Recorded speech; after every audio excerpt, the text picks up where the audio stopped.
Hey everyone, thank you for joining Next Play. I'm Judy, I'm Kendall.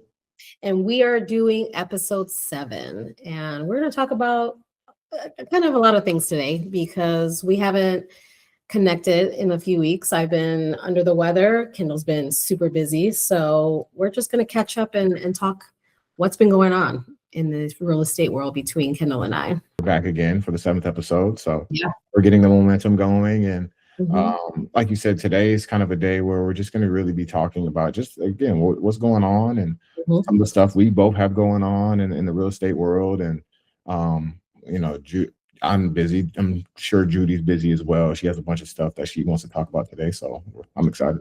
Let's jump in. Like the merch that you're planning on getting, are you giving them out as you're networking? Are you giving them out to clients as you meet them?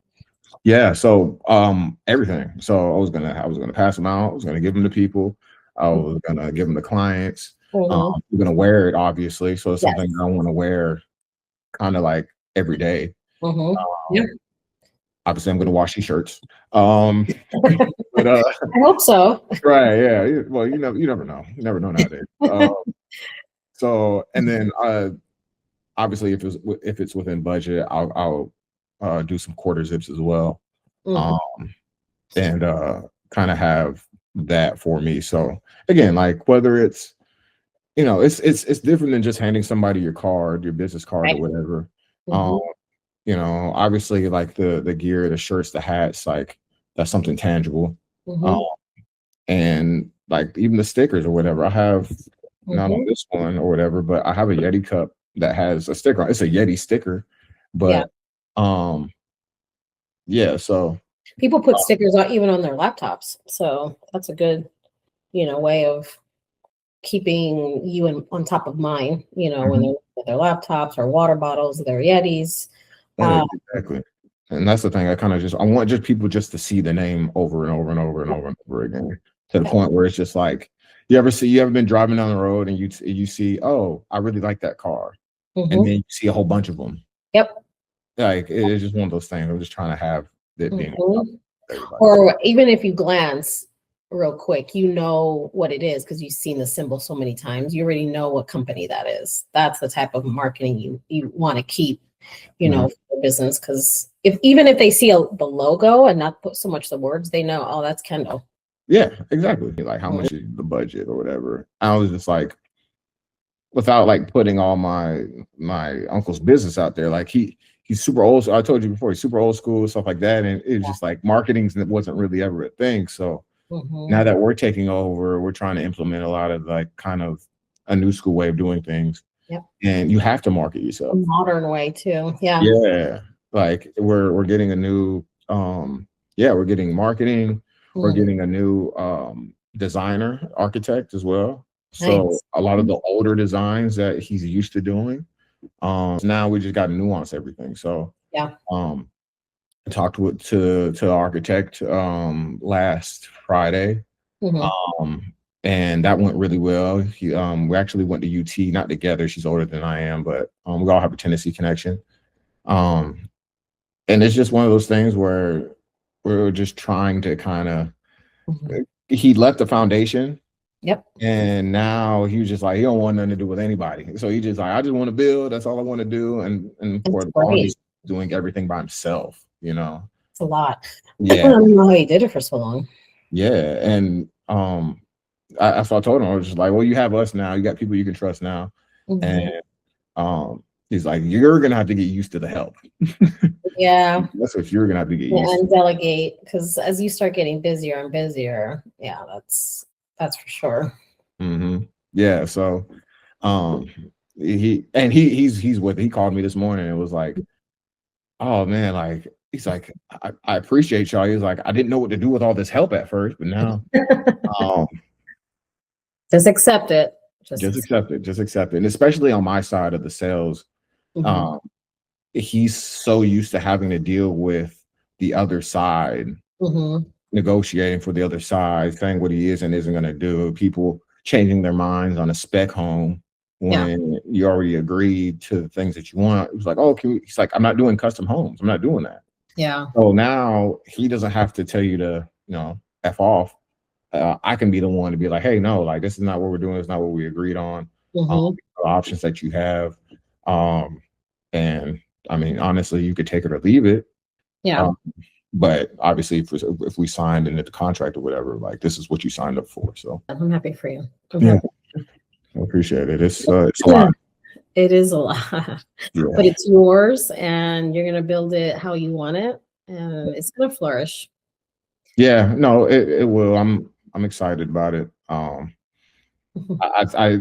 went golfing with your husband in San Diego, and it's funny because he was telling me about like the hotel project.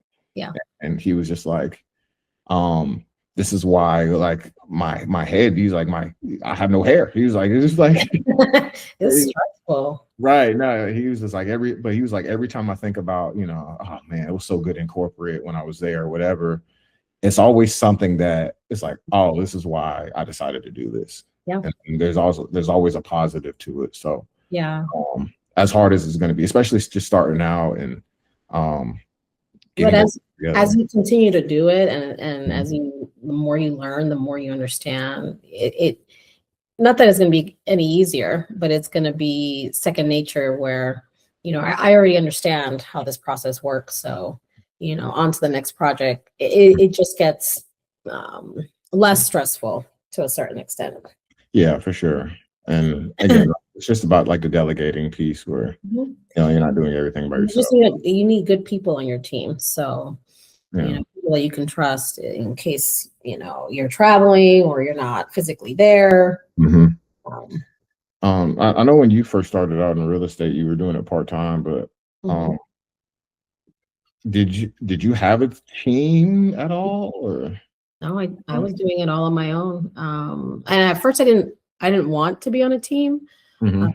I just wanted to just be independent and just learn as I go. And I had Kathy. She was kind of my mentor. She was in real estate for like 15 years, but we weren't on a team from the beginning until maybe, I think she was 12 years into real estate that we joined forces. But having a team does help, especially as you're scaling and growing. But it's the right type of people that you need on your team, because that's what I've learned. And that's probably why I didn't want to start off with a team, because, that one bad apple that you allow in your circle can just diminish and ruin that dynamic. And I learned the hard way. It's the energy vampire. Yes. And that's what I learned, that you really need to vet your people and understand what their vision is, because if it doesn't align with yours, it's not going to work. It's not going to work. You're not going to grow. And that's what you want from your team. You want your team to grow with you, even separately. Like for you, you're on the team, but you need to excel in your own merit, right? But if jealousy sets in, or if that competition, like we're competing, sets in, that's where it can crumble. And we're not in competition. We're in the same playing field. So it's funny you say that, because you see that in a whole bunch of things. Like you see it in music groups, like you see it in all types of stuff. Like that's why they go off on their own. And it's just like, and they were so much better together. Everybody wants to do their own thing, and then it's just like, oh, it doesn't hit the same. Okay. You see it with everything, or on sports teams where you have situations where guys kind of, I don't want to say they get a big head, but it happens. It does. And they're like, okay, I'm going to go do my own thing at another team. And then you don't have the same success at that team that you did the team before. It all comes down to, you as a person. What are you bringing to that team? Because if you keep bringing the same energy, you're going to get the same result. Yes. Yeah. Yep. Yeah. It's tough. So, again, great support system. Good. I'm happy to hear that. Yeah, it's been awesome. I can't complain. Yes. So I hear that. Yeah. That's super random. Yeah. It was pretty cool how it happened though. Me, Marcus, and lady I use for insurance. Her name is Kaylin. She's awesome. Mhm. And or no, she had a booth at this builder expo we went to, and she invited us, and she was like, "It'll be cool." And I didn't really know what to expect. It was in Orlando, and Mhm. Margaret was like, "If you go, I'll go." I'm like, "All right, cool." And when I tell you, it was insane. Yeah. Absolutely insane. It reminded me of the expo we went to in San Diego, Mm. but this was even bigger. I by what you were saying, yeah, it sounded bigger. Oh my goodness! Like it's so you had vendors. I think I don't want to misquote it, but it's like 600 vendors that were there. Like it was insane. Mhm. And then it was in the conventional center of Orlando, and it was one on one side and there was another one on another side. So it was multiple conventions. It was outrageous. This one guy was walking the other way, and we guys were like, "Hey, do you know where the block party's at?" He's just like, he's like, "Oh, on my way to the block party." We're like, "No, it's this way." Uh-huh. He's like, "Okay, I'm gonna follow y'all." So then his name is Keith. So Keith was walking, and we were just having a good time. I didn't really ask him what he did probably until we actually got there, which was like 30 minutes later. And You just knew his name. yeah, it was just like I was like, "Ah, come on, you with us now," because he was by himself.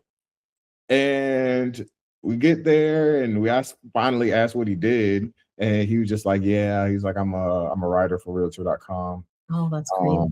So Marcus, he makes a joke. He was like, "I need to be your sports agent." Marcus was like, "Hey, you should do a piece on him." He was just like, "Well, who's he?" And then he was like, "Yeah, so," and he kind of just tells him like my whole background or whatever. He's like, "That's actually really interesting." He'd love to do a story or whatever. And we actually did the interview yesterday. Nice. Oh my God. Yeah, it was so cool. So he said it should drop this weekend, I believe, either this weekend or next weekend. Are So you gonna get copies so you can pass it yeah, along? Okay. yeah, I definitely will. I'll have it in a bunch of newsletters or whatever, so people can read it. And Mhm. yeah, it was cool. Can't wait to read it. Going to be Yeah. these functions and events, and you never know who you're gonna meet. You really don't. No, not at all. This was literally one of the most random things that we did. And you invited him over, and you were open. So Yeah, we had a great time. They had a bunch of free beer too, so that was great. well, that's always a plus. Yeah, it was great. Like we went on top of one of the homes and we chilled there. And I guess the people that the vendors that I guess own that area or whatever, like, "Hey, how do you like the home?" or whatever. I was like, "This is pretty cool." It was like this small little cozy cabin In that Orlando? they're like building. In Orlando? That's where you were at? Yeah, it was in Orlando, but they're like building them all over the country now. Like they even have it's a whole bunch of different places, and they're super small, but it's nice. It felt really cozy at the end, and they have a huge rooftop in their home, so you go on top of the roof and you could chill out there. Yeah. Is it those tiny homes that I see? Yeah, I think yeah. I don't know. I may feel claustrophobic in one of those. I don't know. Yeah, in the house it feels like it, and when you're climbing up the stairs onto the rooftop, It's narrow. yeah, it's not made for people. Yeah. But yeah, it's all right. And what are the prices on those? I like in like the 300s. That's not bad. No, not super. No, they're not super expensive at all. I know Cook. Is it Cook Bros? Cook Bros. I think it's a company. I think Clayton owns them, but they make modular homes, and they're in Tennessee. That's when we first met them. So we went out there to see like what their new homes look like. Modular, affordable homes, and you can't tell. You can't tell that they're modular. I think they it's like sectioned off either in 2 or 3, and they bring in the garage, and you can see the section off in the home when they point at it, but you wouldn't be able to tell. Are they all stacked together, or they're just kind of separated? They're stacked together. So they'll bring in one piece and then put that piece in next to that one, and then they'll put in the garage. Interesting. Yeah, and it's you wouldn't be able to tell. They're not super huge homes, but they're 3-4 bedrooms. I have to look into that. Yeah. I don't think there's any out here in Las Vegas yet. Anyway. Yeah, Tennessee has a bunch of different style of homes that I've noticed. Obviously, they have the mountains, in Knoxville or even farther in Sevierville and Gatlinburg. And then obviously you have the city like Nashville where you have everything from, you know, a home again made in the 1950s to like new construction everywhere. The same feedback I get from a lot of people in Vegas is that they think Vegas is like, you know, all the homes look the same. It's cookie cutter.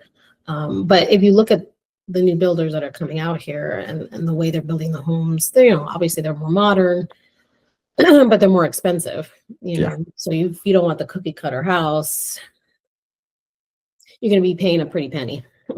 Well, Lennar, the homes we toured, that was nice. I was like, I didn't realize Lennar made, like, I knew Lennar makes nice homes or whatever. I'm not saying they don't. Just, I was surprised. Yeah, we have like a few Lennars like around this area, and it doesn't look anything like that. Oh wow, that's interesting. No, I think we went to one that had a next gen, so you were able to see a little home within the home. Yeah, like it was like a little in-law suite, a whole like bedroom and kitchen. I'm just like, how much was this again? I miss Vegas already. Well, the rates dropped. Yes. And that's a good sign. I think we're going to see a lot of different things happening second quarter. Well, I'm looking forward to that. Yeah. Do you have anything that's in the works? Yeah, I have actually, funny enough, I have a commercial property that I'm helping. Oh, okay. You know, and I don't do a lot of commercial. I mean, but I'm slowly learning. So I'm helping actually a UFC fighter find, he wants to build another gym out here. I think there's 2 UFC fighters that own gyms out here, but there's not one in the northwest part of town. So this particular UFC fighter, he's retired. He wants to build one out here. His daughter actually is going to go into the UFC. So if you have an inkling of who that may be, then you'll know who I'm talking about. She's in college right now. She's graduating. This is her 3rd year. She's graduating early, but Dana White already signed her. Like, she's in college already? Oh, yeah. Already this early? Oh, wow. Yeah. So she's graduating early. I think Dana White signed her year 1 when she was in college. So now that she's coming back home, the dad wants to build a gym, to get her prepared, obviously bring in more clients, but it's been exciting. I really want to learn that side of the business. So I'm working with a few investors right now. Now that the rates drop, and that was why we couldn't get together, because they were holding off, which worked because I was sick. So that bought me some time. But the moment, I got better, that's when they were like, hey, the rates are dropping. We want to go look. So I'm looking at a few homes for a few investors, but buyers that, normal buyers, they're still waiting. And I have like 5 people that just want to wait for whatever reason. It's like, no, this is the time to buy right now. You're going to get what you want. Yeah. Price wise, concessions. They just don't get it. And I'm like, they want the rate to drop even more, but I'm like, you don't understand. When that happens, prices are going to hike. Yep. Everybody's going to be battling for the same homes. Yes. It's going to be, it's like, you can wait. I was like, literally, you can wait. It's not going to benefit you at all. Yeah. And then you can refinance later. Like it's, let's say you want to refinance. It's not okay. I get it. Like you refinance, you're restarting another 30. Okay, whatever. Like you refinance in a couple of years, like you're saving money doing that. You are. Regardless of whether it's another 30. Like you can, chop off the price of the home down the road. You're stuck with that price. Where now you can negotiate that price, but just some people just don't get it or are just scared. Really. The fear. I get the fear. I get it. I truly do. But it's just like one of those things where I don't know, you kind of just got to jump into it. And again, like home buying is stressful in itself already. And you don't want to be linked into something that you just can't get out of. Right. So obviously if you can't afford it, don't do it. But if you can afford it, there's no reason to wait. Yeah, if you have the means to buy and you have the money, why wait? They're so used to what happened in COVID, and Yeah, um there's some that are sitting in that, I'm just waiting. Oh, what are you waiting for? Another pandemic? not gonna lie, I cry a little bit on the inside every single time. My mom tells me that they got their rate at like 2%. Ugh, I know. It just part of me just gets ripped out inside. Yeah. Yeah, it's tough. We were able to refinance the house we're in now. I want to say 3.25. And that's, I mean, to me, that's still good, but Double less than what I got. yeah. Oh yeah. Oh wow. Yeah. When I bought my home, my rate jumped up about 2 months before I was able to lock in. Mm. Like 2%. Who did you go through? What was the one? Did you go through the builder? Yeah, I went through the builder. Okay. I went through the builder. I got the concessions that I wanted, which is great. Yeah. But yeah, that interest rate was hefty. Yeah. Yeah. And that's why I keep telling my clients, look, just lock in your rate. Let's find you something, lock it in, because yeah, the rates are slightly high, but they can trickle back up. And then what? Yeah, then you're SOL. It's a Mhm. little give and take, and also too, I think a lot of people they lose the sight on, like, yeah, the interest rate and all this stuff, like, is one thing, but what homes are you actually looking at as well? True. That's gonna carry that value. True. You move into certain neighborhoods, or you move into certain areas, Mhm. and equity isn't climbing. Yeah. And that's another thing I think people just take for granted. If you're a first time home buyer, or if you're somebody that moved into an area and you just kind of want to start fresh, yeah, it's perfect.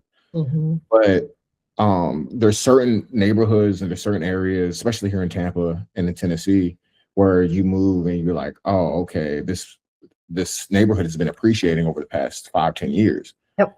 And then you have some other neighborhoods where it's just stagnant. Yes.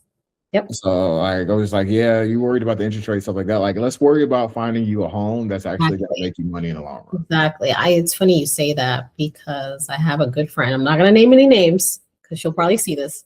Right. But she didn't use me as her agent. And I know, I was quite offended.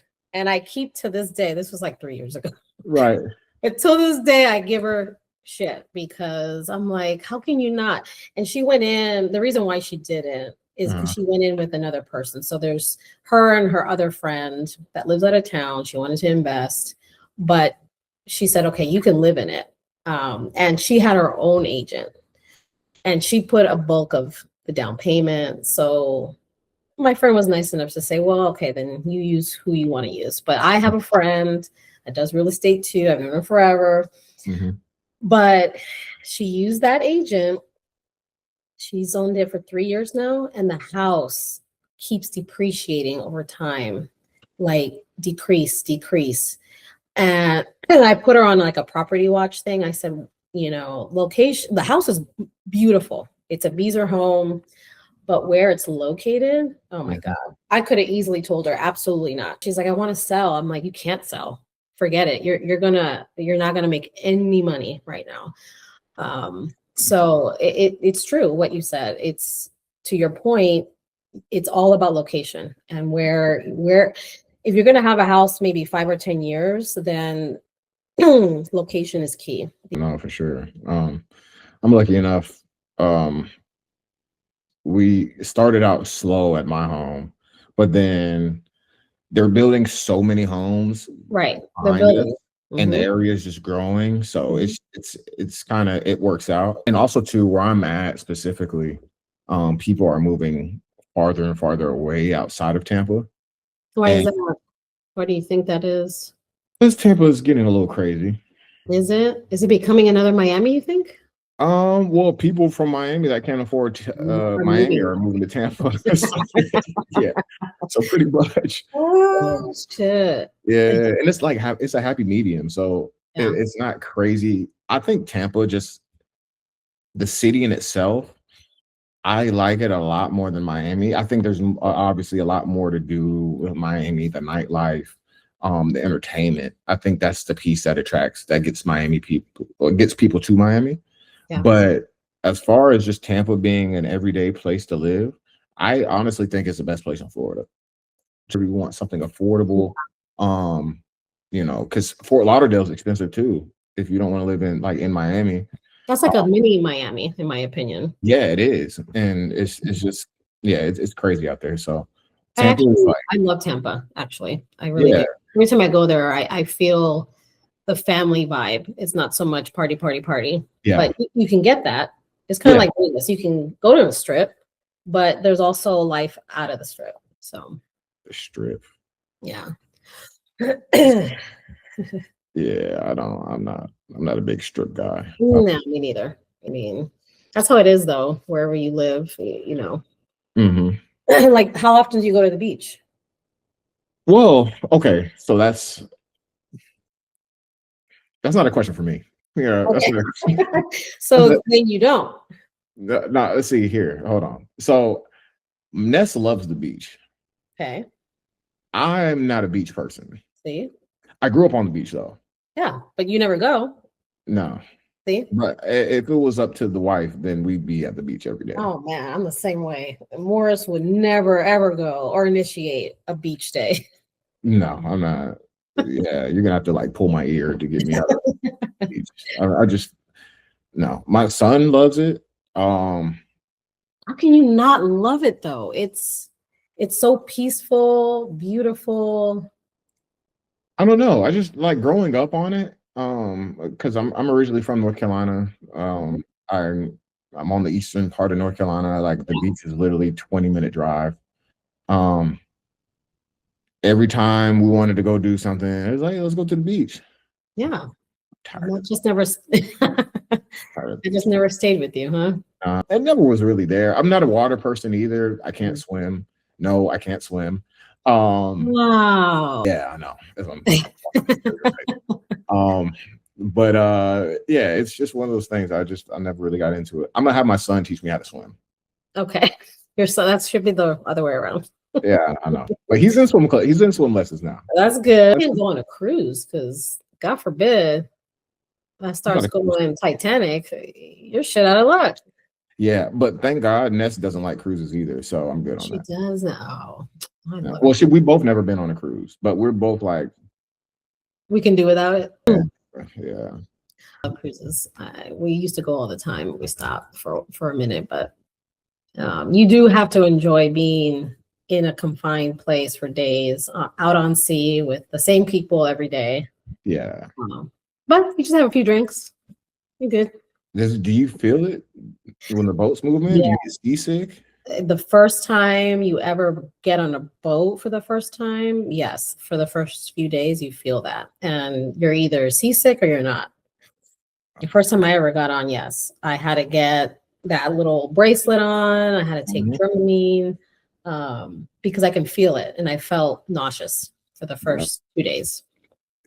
Yeah. Then you get used to it. But then you get off and you feel like you're still waving. Your body gets used to it, but then when you get off and you go home, I can still feel the waves for a few days after that. Wow. It's weird, but I love it because it's so much fun. Me and Ness went to Hawaii, and I snorkeled. Actually, I went snorkeling. What? That takes a lot because you got to hold your breath. You can't breathe out of your nose. Yeah, I know. I had a noodle. Yeah. Yeah, I had my noodle. I can't laugh though. I use the noodle too. And yeah, I had my life jacket. I had my noodle. I was good. This is crazy. On the way back, I'm sitting down, and Ness is starting not to feel well a little bit on the way back. So I was like, okay, she disappears. It goes to the bathroom. It's like in there forever. And then I just see people just getting up and walking to the back. Just like one by one, literally one by one. Everybody on that boat is throwing up. No. literally. And I'm just sitting here, just like kind of laughing at everybody. Was it a Um, bad like wave? I mean, it was windy. It was super windy. so it rocked a lot. Yeah, and Yeah. but I was fine. Like I was like, dang, I was like, where is everybody going? And literally everybody got sick. Yeah. Yeah. That's not fun. That's No. not fun, especially when when it's windy and the waves are, really, really bad. That I can get nauseous pretty quick. That motion sickness, it can get to people, especially if you've been drinking and stuff like that too. Oh God, yeah, that's the worst, to get drunk on a boat. No, Yeah, and people do. And I don't understand that, but we used to do yeah. that in college quite a bit. I had like a little. That's cool. I did get an email from Real Producers. Have you heard of them? I have. They announced that I made it to the top 1,000 top agent. Top July is going to be like an event and stuff, but It's gonna be an event in July. Can I come? Yeah. Well, wait, isn't Nas giving birth in July? Yeah. Oh, dang, no. I won't be gone. Yeah, no, well, yeah. I thought of you actually because in July we're hosting that hotel thing. So not only top producer event, but that hotel thing we're hosting at Christopher Holmes is on July 7th.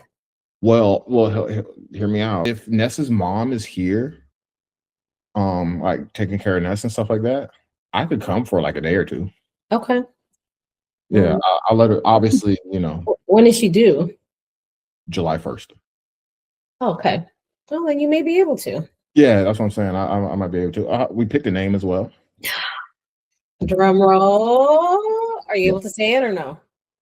I will do it for Kendall's crash out. I forgot what I was saying though. I forgot what we were talking about today. Well, that's part of the whole, Yeah. You know what I learned about like just being like you have to have your phone on you 24/7.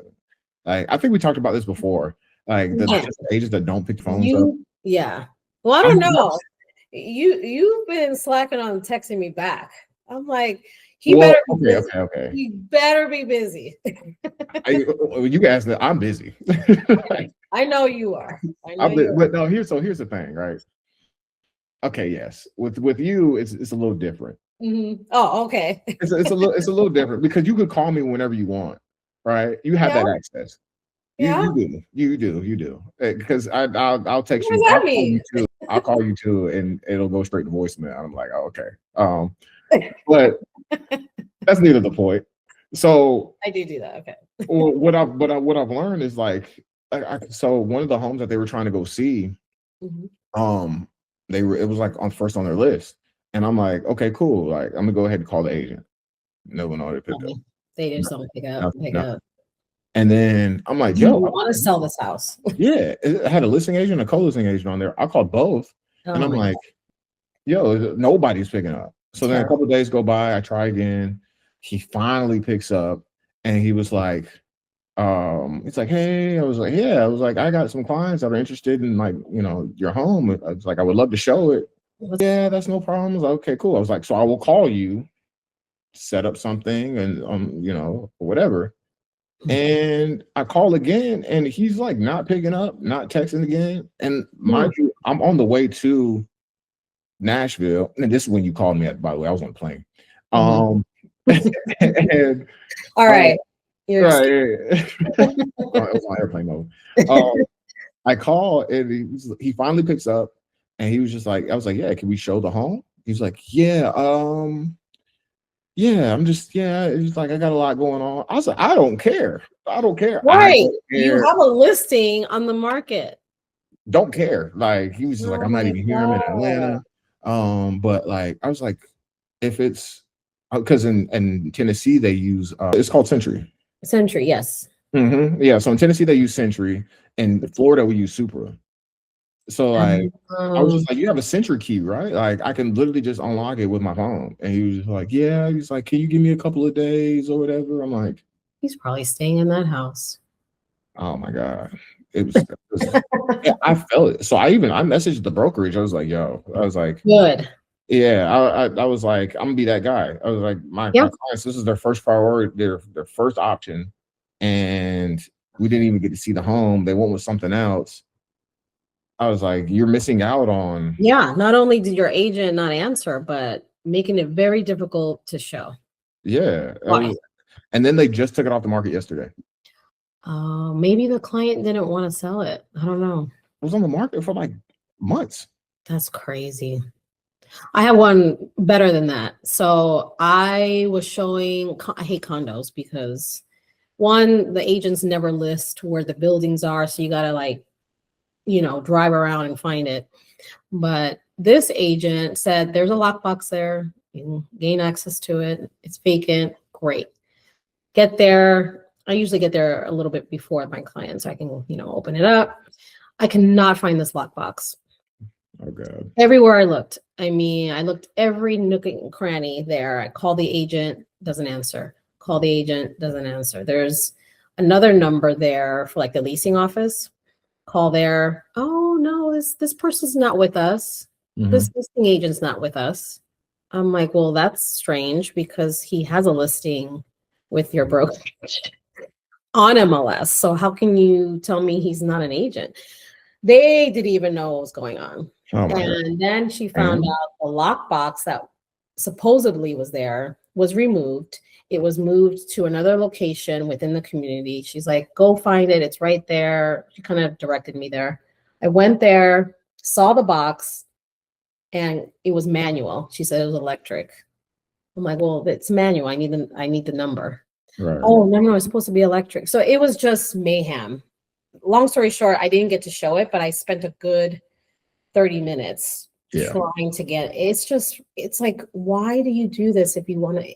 Don't you want to sell this house? Don't you want to do right by your client?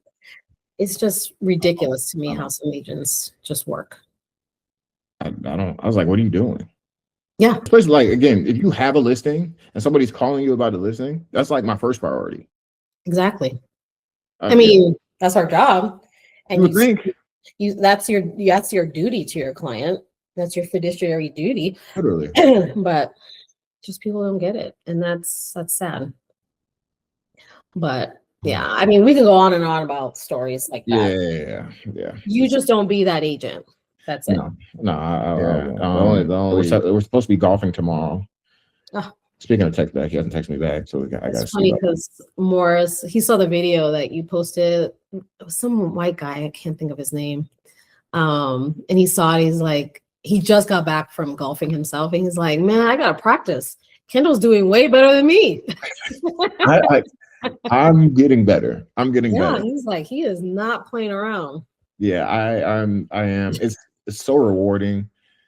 The only issue that I'm having is that I had a tournament on Super Bowl Sunday, and I literally played terrible. Like, it was a 2v2. It was a scramble play for golf knowers. They know what that is. So I was paired up actually with the host of the tournament, John, who's actually going to be my golf coach here in the next month or so. So I'm excited about that, to get started with him. I played awful. Like, he carried the group. It was a bad day. I got into my head. I think he got into my head as well during the time. We ended up coming in third place though. So I wasn't too bad. No. We all put like $20 into the pot. I only had to give like $5, which is great. Every golfer has a bad day, right? At least once or twice. Literally the most mental game you can ever play. Like, it'll frustrate the shit out of me. Yeah, it will. You can't blame anybody but yourself. Yeah. You're competing against yourself. Mm-hmm. And it's one of the most the mental fortitude you just have to play this game. It's like, I respect the guys like Tiger Woods and the Phil Mickelsons and all those guys. Like, they are, shout out to them. When you do well, it's rewarding mentally, even. So you think you figured it out, and then Morris had a coach.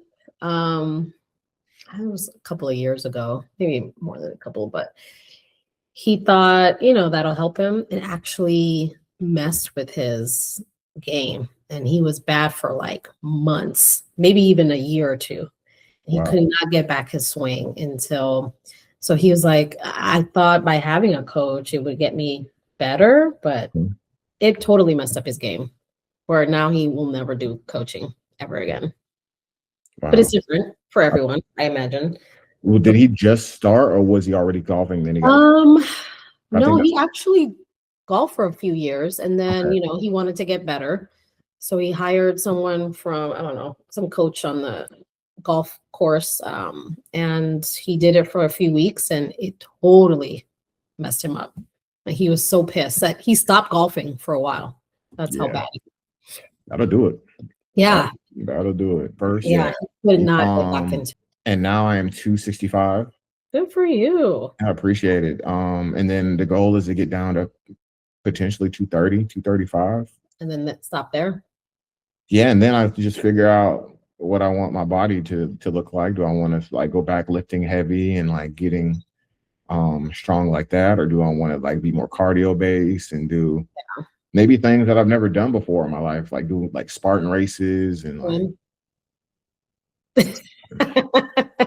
I told you Zane's gonna teach me. So whenever 3, 5 years old, when he can pull me into the pool. Yeah. Oh my God. Well, that's good. That's good. I mean, as Yeah. you get older, it's good to get healthy because, man, Mhm. your body just starts wearing down. So now is the time. You're in your 30s, right? Yeah, 30. Yeah. Once you hit 40, it's a whole different ball game.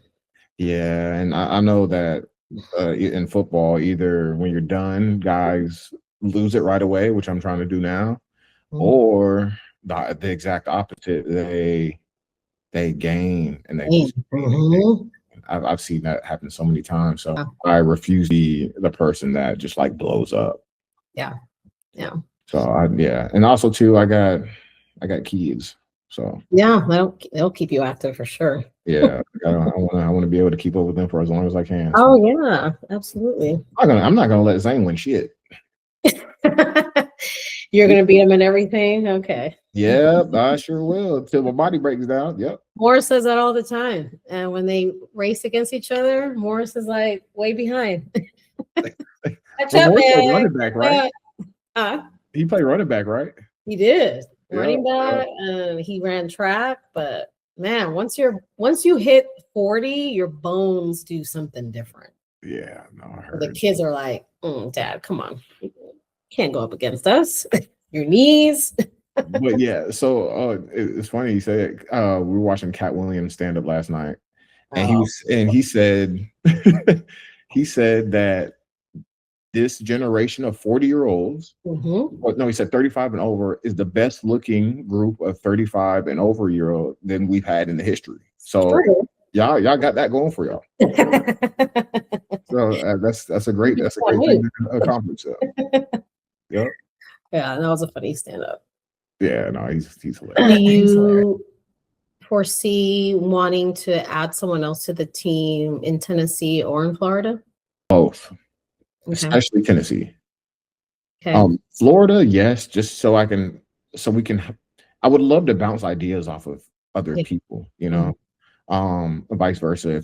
If I have anything that makes sense for them, well, so it just has to make sense. I would love to bring somebody on, in both states. So I gotta figure out kind of what that looks like, and because again, like you said it earlier, you want the right people. So yes, and between you and I, we can always interview them, really figure them out, to see if they do, because you're going to be working with them primarily. Yeah, exactly. But for them to be a powerhouse and to have the same vision for what we're trying to accomplish as a whole, they have to kind of align. I want to talk about communication as an agent.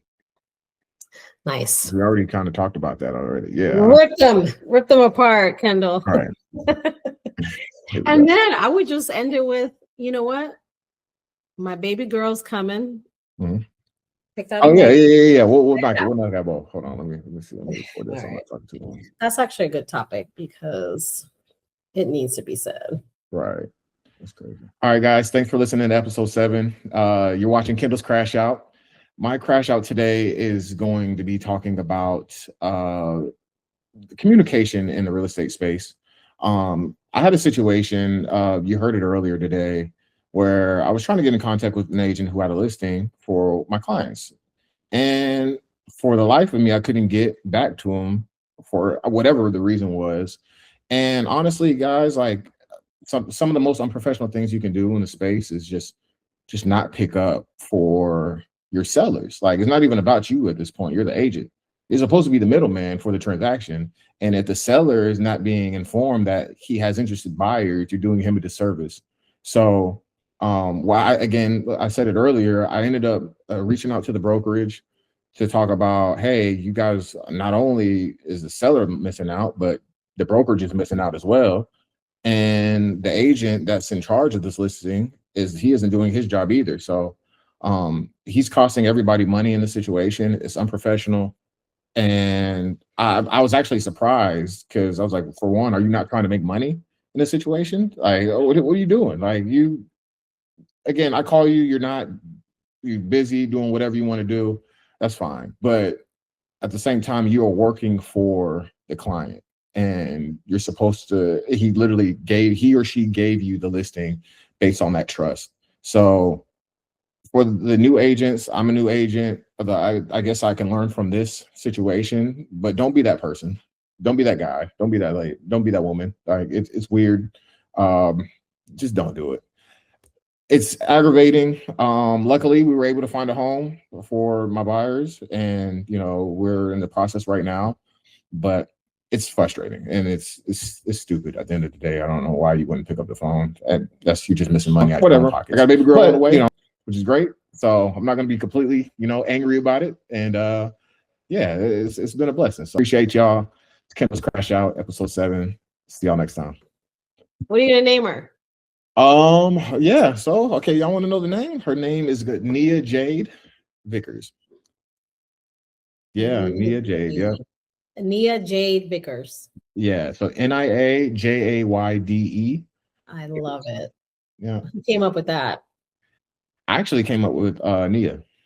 Really? What? Mm-hmm. Yeah, I actually came out with that. Yeah. So it's funny you say that, because I didn't know, like, I don't really know female names. Like, I obviously know them, but just trying to find a name was weird. Yeah. And we went to dinner and we decided, actually no, a few days before that, I had gave her some names, like, hey, I really like Nia. And she had a couple of names that I liked as well. And then we kept going back to Nia. And it just was like, are we choosing this name right now? So we chose like 6 names. I love it. Yeah, it chose 6 names. We narrowed it down to that one. So. Oh my God, how exciting. Oh, I can't wait to see little Jade. Yeah. Hey guys, thanks for watching episode 7 of Next Play. When you get a chance, hit the subscribe button, hit the bell, hit the like, and comment on below. In the comment section, tell us what you want, topics, things we could talk about, people for us to bring on. Then appreciate you guys. Thank you guys.